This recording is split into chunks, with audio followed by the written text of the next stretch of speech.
Бид нар мал аж ахуй хөгжүүлээд хэдэн мянган жил боллоо. Өнөөдөр Монгол улсын хөгжил ямар байгаа юм? Бид ямар болж ирсэн? Бид тэгээ үр хүүхдээ хончин болох ёстой юм уу? Яг өнөөдрийн өдөр биднэрт мөнгө олох хамгийн энгийн наад захын арга бол нүүрсөө хөдөлтгөл асуудал шүү. Тэгэхээр нэг 20-30 жилийн дараах юм бид нар харж ярих хэрэгтэй. Судлаач гэж байгаа юм бол. Өнөөдөр миний ярьдаг юм бол ганцхан бүтээгдэхүүнээр ганц улстай эдийн засаг байж болохгүй гэдэг. Ганцхан хэрэглэгчтэй байна гэдэг өөрийгөө бас бомс асуудал шүү дээ. Өндгөө нэг сагсанд авч явдаг гэж тий.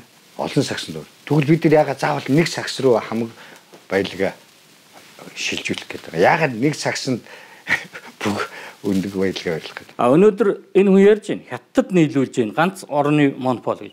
Энэ бидний бурхнаас заяатсан нөгөө геополитикийн асуудал шүү дээ.